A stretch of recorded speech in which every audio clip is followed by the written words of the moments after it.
Welcome back to day 9 of Chapter Chats as we're reading The Wild Robot by Peter Brown. We're back at Thousand Islands today for our stories. I hope that the setting outside and with our fish Ghost has really inspired you and helped you imagine the world of the island with all of the creatures that live on it with Roz. Let's jump back in, starting with chapter 72, The Mountain Rumble. Recco, too, stood at the mouth of the cave. Rosum, Unit 7134, are you in there? The only response was his own flat voice echoing back, but he sensed movement somewhere down the tunnel, so he switched on his headlights, raised his rifle, and marched inside. The Recco marched past animal bones and rock piles and wide cracks in the walls. His blocky head swiveled from side to side, scanning for any sign of Roz, but she was nowhere to be found. So he turned and marched back toward daylight, and then a deafening roar filled the cave. From the shadows flew a giant body. Mother Bear charged into the robot and smashed him against a wall. Then Nettle and Thorn jumped in, and together the family went to work. They rammed his legs, they slashed his chest, they muscled him to the ground. On his way down, Recco too squeezed the trigger. There was a flash of blazing light, and the walls began to crumble. Nettle grabbed her brother by the scruff and pulled him outside as an avalanche of rocks thundered behind them. Mother Bear howled. The rifle exploded. Stones clanged against Recco too. The avalanche slowed and settled as a cloud of dust billowed out from the cave. Mother? Nettle peered into the darkness. I'm here, said a weak voice. The young bears dashed inside and found their mother half buried. They pulled heavy stones from her body and dusted her off. I have broken bones, she rasped, but they will heal. Where is the robot? Recco 2's headlights switched back on. Stones tumbled as the robot staggered to his feet. His body was scratched and scraped. His head was badly dented. His left arm was completely useless, so, flip, it was tossed aside. Then the one-armed robot limped out of the cave and continued the hunt for Roz. Don't worry about me, Mother Bear growled to Nettle and Thorn. Kill the robot. With his heavy limb and his grinding gears, Recco 2 was easy to track. The young bears caught up with him as he was entering a grove of pines, but they didn't attack, not yet. There was a better place to finish him off up ahead, so they hung back and followed him across the mountainside. The distant rumble of the waterfall grew louder with each passing minute, and then a slash of white appeared through the trees. Soon, the robot was standing beside the roiling, frothing river just above the falls. He was too badly damaged to leap over the falls, or to wade through the rapids, or to climb down the cliffs. But he had to continue his hunt for the target, so he started limping upriver in search of a safer crossing. There was a rustling, and the young bears exploded out from the trees. They threw their heavy shoulders against the robot's body, and he stumbled sideways onto the riverbank. Nettle reared up and wrestled the robot, twisting and shaking him with all her strength. Recco, too, felt his feet slipping on the rocks. He felt his body tipping over, and then he plunged into the white water, and he brought Nettle with him. The current immediately swept Nettle toward the falls. She rolled through the rapids, crashed into one rock, and then desperately clambered onto another. Recco, too, stood straight up, and the river rushed around him. He took a step, slipped, and disappeared beneath the water. But then he was up again. Thorn ran to help his sister, but she was pointing upriver and roared, "Use the logs!" When the younger bear turned around, he saw what she meant. A jumble of broken logs were wedged between the rocks of the rapids, and a moment later, Thorn was on top of them. With water slashing over his back, he forced a paw between the logs and pried the top one loose. It splashed into the river and wound its way down through the rapids, only to roll harmlessly past the robot. Then it dropped out of sight. The bear tried again. He popped another log into the river, and this one spun just in time to ram its full weight into the robot's chest. Recco, too, went sailing backwards and sank beneath the surface. When he reappeared, the river was full of heavy wooded torpedoes. One log pounded the robot's shoulder, another slammed his face. More logs knocked him closer and closer to the falls. The current became too much for the injured robot, and it carried him away. He grasped for anything solid he could cling to, but the rocks were too slippery, so he settled for a fistful of fur. Nettle had been hanging on to one rock this whole time, but now that the robot was pulling her, she started losing her grip. She couldn't hang on much longer. Finally, she cried out, "I'm sorry, Thorn," and she let go. Nettle and Recco too surged toward the rumbling falls. The bear felt the robot release his grip. She watched him gliding over the edge. Then she closed her eyes and waited for the end to come. But it was not Nettle's time. Reader, what happened next is hard to believe. You see, the river didn't fall away beneath Nettle. It tightened around her. Hundreds of fish surrounded the bear.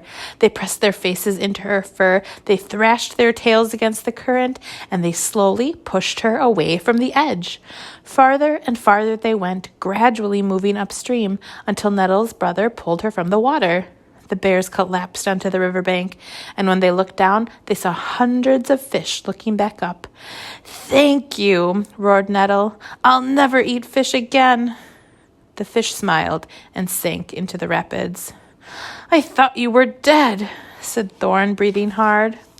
"So did I," Nettle laughed. "Looks like you're stuck with me a while longer, little brother." "I'm not little."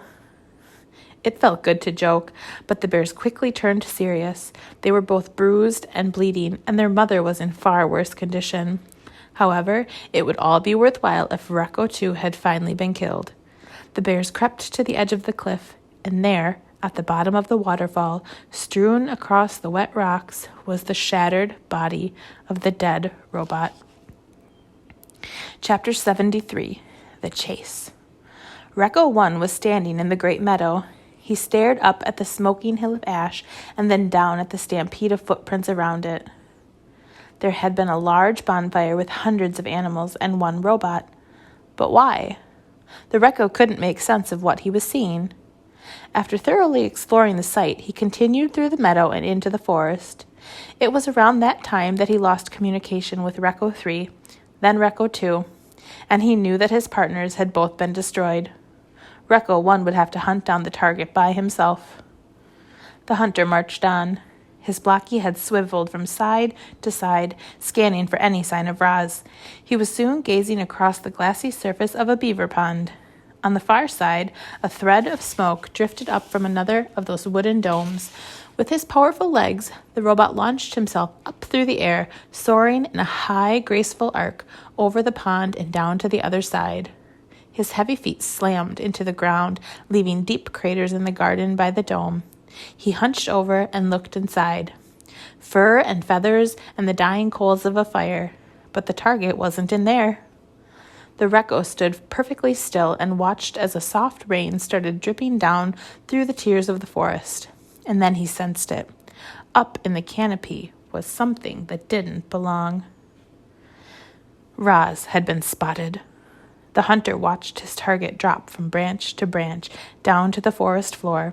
Then she bounded away through the thickly tangled underbrush without stirring a leaf, without snapping a twig, and vanished into the green. However, Recco 1 had other means of tracking her. He could sense her electronic signal. The signal was gliding around the edge of the pond, but it was fading fast. A few more seconds and he would lose it entirely. Recco 1 burst into a sprint. The forest seemed to sway and quake from his stomping strides, and a minute later, the forest really did begin to move. Trees were toppling down onto the Recco. He fired his rifle, and 2 toppling trees turned to ash. But then a third swung down and threw the smoke and hammered his body into the ground. Recco 1 shoved the trees aside, pulled himself up, and continued the hunt. He didn't notice the beavers diving back into the pond. Recco 1 tore through the bramble and leaped over boulders, and suddenly the ground was caving beneath him. Down he fell into a deep pit, crashing against the bottom and twisting his leg. The robot violently pounded his leg back into shape. Then he launched himself up and out of the pit. He didn't notice the groundhogs watching from their tunnels. The hunter faced one trap after another. He was pelted with flaming pine cones and tripped by taut vines and crunched by tumbling rocks.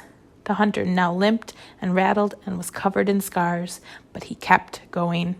Roz galloped back and forth across the island again and again as she tried to lose Recco 1. But no matter how fast she ran, or how well she hid, or how many animals helped her, she couldn't escape. The sound of the hunter's stomping footsteps. She had never ran so hard for so long, and while her mechanical body was holding up, her wooden foot was not. After hours of relentless pounding, it finally gave out. She was galloping through the rocky forest by the sea cliff when her foot splintered apart. As soon as Recco 1 found the fresh wooden splinters, he knew his target was in trouble.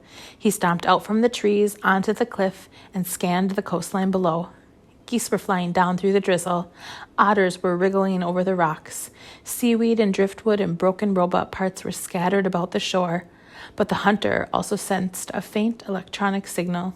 Roz was down there somewhere. The hunter's blocky hand clamped onto the cliffside and then, flip, it detached. The hand was connected to a strong cable that spooled out from the end of his arm. He gave the cable 2 quick tugs, and then he stepped off the ledge. Recco 1 zipped down the cliffside, one arm releasing cable, the other clutching his rifle, and he slowed to a gentle stop just as he reached the ground. Then, high above, the robot's hand unclamped and followed the cable all the way down until, flip, it snapped right back into the end of his arm. Geese squawked and otters squeaked as Recco 1 marched through the robot gravesite. The place was littered with torsos and limbs and heads. They were all valuable parts, but he could collect them later. For now, his only concern was finding Roz. He followed the electronic signal over to a clump of seaweed. But where was his target? Was Recco 1's sensor malfunctioning? The robot tapped his head a few times, but the mysterious signal remained. He looked around for any other sign of her, and as he did, the clump of seaweed reached up and grasped his rifle. Chapter 74, The Click. 4 robot hands were clamped around the rifle. Recco 1 loomed above. Roz lay below, camouflaged in seaweed. For a moment, all was still. And then the hunter suddenly lurched and twisted as he tried to rip the rifle away from his target, but Roz held on. Seaweed fell from her body as she was lifted right off the ground. Her legs dangled in the air until she pounded a foot and a stump against the hunter's broad chest, leaned back, and pulled on the rifle with all her strength. Waves crashed as the robots grappled for the weapon, but Roz was no match for Recco 1. The hunter was too big and too brutal. Roz could feel her body being pulled apart, but she could also feel the rifle being pulled apart. A faint glow appeared between her hands. The glow grew brighter and brighter, and then a blinding explosion launched the robots in opposite directions. When the smoke cleared, shards of the rifle were everywhere. Recco 1's body was pocked with holes, and one arm was charred and crippled. Roz's arms and legs had been blown completely off. She was now just a torso and a head. Inside her computer brain, our robot's survival instincts were blaring. Her battered body simply could not take any more damage. Clearly, Roz was not designed for combat. But the Recco was. He pulled himself to his feet and hobbled toward the target. Roz wanted to get up and run away, but without arms or legs, our robot couldn't move. She could only speak. "Please do not deactivate me," she said. Recco 1 ignored her. His blocky hand reached past her face and touched the back of her head. Click. Chapter 75, The Last Rifle. With the target deactivated, Recco 1 calmly moved on to the next phase of his mission. He limped through the gravesite and began collecting every single robot part. He splashed into the shallows and returned with a foot. He shook the sand from a cracked torso. He pulled a head out from a tide pool. Each part was then piled around Roz's lifeless body. Bright Bill watched in horror as his mother slowly disappeared under a pile of parts. Roz looked just like the dead robots, but she wasn't dead. She had simply been shut down. "Don't do it, Bright Bill," the flock tried to stop their leader. "It's too dangerous." But the goose was determined to bring his poor mother back to life. Bright Bill crouched low to the ground and slowly moved toward the pile of robots. And when Recco 1 limped away to collect another part, Bright Bill sprinted over to the rocks, pushed past arms and legs, and squeezed into the pile. Click! A muffled voice echoed across the shore.